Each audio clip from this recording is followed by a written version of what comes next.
Welcome to the deep dive.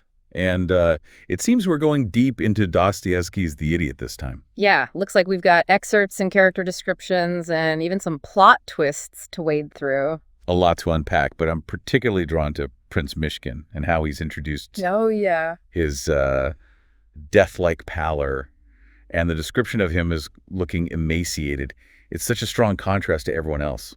Right. Dostoevsky was very deliberate in his writing, especially when it came to revealing the psychology of his characters. So you think he's using the prince's appearance to tell us something deeper about what he's been through? Oh, definitely. It's like he's carrying a heavy weight with him, even before he steps foot in Russia. Yeah.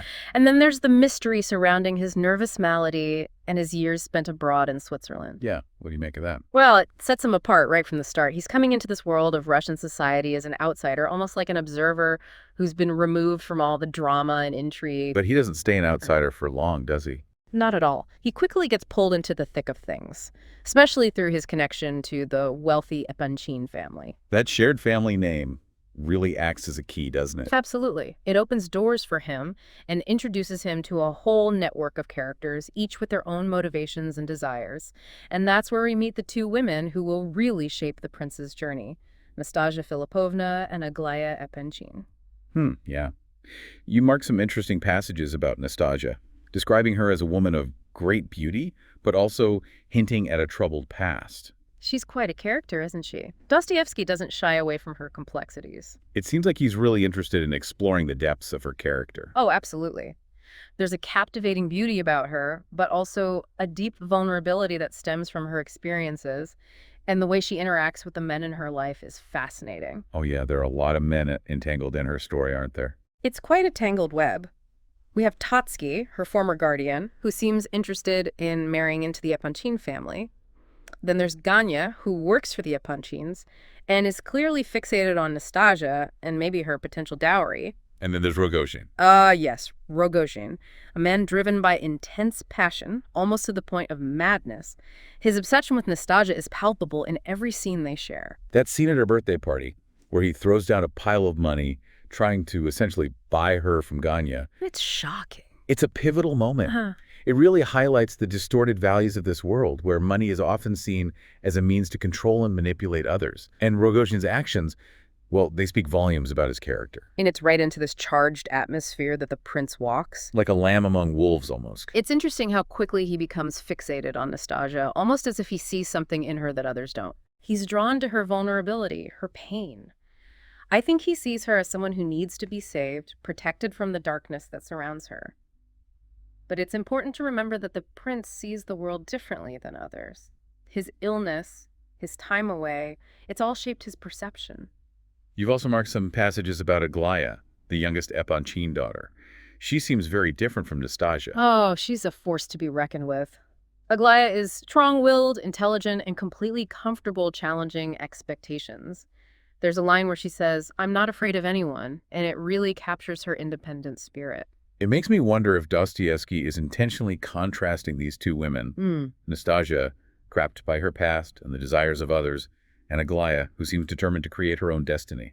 It's an interesting thought, isn't it? And the prince, with his innocence and desire to help, finds himself caught between these two very different women. Drawn to them both, but for different reasons. Exactly. And his inability to fully understand either of them will have some pretty dramatic consequences as the story unfolds. It sounds like we're in for quite a ride. Oh, this is just the beginning. We've only just dipped our toes into the complexities of these characters and their relationships. There's a whole lot more to uncover as we dive deeper into The Idiot. As we dig into these excerpts, it's clear that Dostoevsky's really fascinated by the darker sides of human nature. All those, those feelings of jealousy and possessiveness and maybe even a sort of spiritual emptiness. Yeah, you can really see that in Rogozhin, can't you? His love for Nastasia feels so destructive, almost like it's suffocating her. Exactly. His love is possessive. It's obsessive. He can't stand the thought of Nastasia being with anyone else. Remember that line where he says, "I would kill her rather than let another have her"? Oh, yeah, chillin'. It really shows how deep his madness runs. And the prince seems to offer such a stark contrast, right? His love feels so pure and selfless. He wants what's best for Nastasia, even if that means letting her go. The prince embodies this kind of Christ-like compassion. He sees the good in everyone, even the deeply flawed characters. Yeah, there's that passage you highlighted where he says, Compassion is the chief law of human existence. Like he's trying to live by this ideal, even when the world around him doesn't value it. It's what makes his journey so compelling. He's constantly being challenged by the darkness, and yet he never loses that faith in humanity. I'm struck by how Dostoevsky contrasts the prince's idealism with a character like Hippolyte. Oh, Hippolyte, right? He offers a completely different perspective on life, doesn't he? You highlighted that part where he confesses about trying to take his own life and all his nihilistic beliefs. Yeah, that's heavy stuff. Yeah. Talk about a contrast to the prince's optimism. Hippolyte embodies the despair that comes with questioning everything, rejecting all the old values and beliefs. In those excerpts you chose, he's talking about the absurdity of life and how meaningless it all is. It's pretty dark. He can't find meaning in anything, and it takes him down a very dark path, doesn't it? It seems like Dostoevsky's using all these different characters to explore the whole spectrum of human experience, like from pure compassion all the way to utter despair. Right. And he doesn't shy away from those clashes, those moments where those worldviews collide. It makes the story feel so tense and dramatic. I'm also curious about how you see the theme of illness playing out in the book. You marked quite a few passages about the prince's nervous malady and his time in Switzerland. That's a motif that comes up again and again, isn't it? Dostoevsky uses it to explore those ideas of vulnerability and sensitivity, even this heightened awareness that sets the prince apart. He's often described as being childlike in his innocence and trust of others. And it makes him vulnerable, but it also allows him to connect with people in a way that others can't. He sees past the facades and recognizes their shared humanity. But his illness also seems to make him prone to these outbursts of passion, like he's experiencing these intense emotions that he's struggling to control. You're right. There's this duality to him. He can be incredibly compassionate and understanding, but also impulsive and easily swayed by his feelings. It makes you wonder if Dostoevsky is hinting at a connection between, genius and madness, or maybe between sensitivity and kind of instability. That's a great point. Dostoevsky was so interested in that line, that blurred boundary between those different states of being. He believed that to truly understand ourselves, we have to confront those darker aspects, acknowledge the potential for both good and evil within each of us. And it seems like the prince, with his unique perspective and his illness, becomes this lens through which we explore those complex themes. You got it. He's not just a character. He's like a vehicle for Dostoevsky's exploration of the human psyche. Sounds like there's still so much more to discuss. Yeah. Especially the whole love triangle between the prince, Nastasia, and Aglaya. Oh, absolutely. And the way Dostoevsky brings those relationships together with all their complications and contradictions, that's what makes The Idiot such a fascinating read. There's always something else to uncover. Always another layer to peel back. It's interesting how you talked about the prince's illness being a kind of lens, because I was thinking about that scene where he has the seizure, after seeing Rogozhin's, just his possessive rage. Oh, yeah. That's such a powerful moment in the book. It's like his body just can't handle what he's seeing. Dostoevsky uses those seizures, those moments, to really emphasize the intensity of what the prince is going through. And in that scene specifically, he's really confronted with just the raw, destructive power of Rogozhin's love for Nastasia. Like he's seeing the potential for violence, for real chaos that's lurking beneath the surface of everything. Yeah, it's like a glimpse into the darkest parts of human nature. And that vision is too much for him. His seizure, it's almost like a physical manifestation of that struggle, like his inability to reconcile that darkness with his belief in goodness and compassion. Right. It's like Dostoevsky is saying that true compassion requires you to see it all.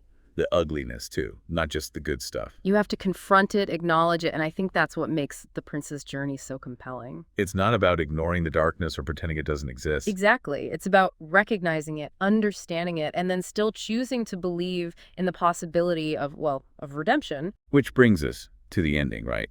And it's pretty bleak, with the prince's relapse and everything that happens to Rogozhin. What do you think Dostoevsky is trying to say with this tragic ending? It definitely makes you question the idea of a happy ending, that's for sure. It suggests that even someone like the prince, with all his purity and good intentions, can still be broken by the weight of the world's suffering. It's like even the most intense love, in this case Rogozhin's love for Nastasia, can become twisted and destructive in the end. Absolutely. And there's that passage you marked where the prince says, "I thought I could teach them all to be happy, but it seems I've only made them more miserable." Oh yeah, that's a heartbreaker. He comes into their world with such hope, with this genuine desire to help, and it ends like that. It's tragic. It makes you think about the limits of compassion, right? Like how much one person can really do to change the world around them. Dostoevsky doesn't give us easy answers. He forces us to confront those really difficult questions about good and evil, about the nature of suffering. It's like he's saying that real change has to come from within. You can't force it on others. And that's what makes his work so powerful and so relevant even today. It stays with you. It makes you think. It's been an incredible deep dive, even though I feel like we've only scratched the surface of The Idiot. It's a book that keeps on giving, isn't it? Yeah, there's always something new to discover. But I think what really struck me is the prince's character. His compassion, his vulnerability. He might not have succeeded in changing the world around him, but he leaves a mark on the reader. Yeah, even in the face of all that darkness, there's still this glimmer of hope in his character. He reminds us of the power of kindness, of love, those qualities that make us human even when the world feels chaotic and unjust. And, I think that's what makes Dostoevsky so brilliant. He forces us to confront the big questions, the complexities of life, and come out changed on the other side. Exactly. And maybe that's the real power of great literature. It's not just about the story. It's about how that story changes us, how it makes us see the world differently. And with that, I think it's time to wrap up our deep dive into Dostoevsky's The Idiot. Until next time.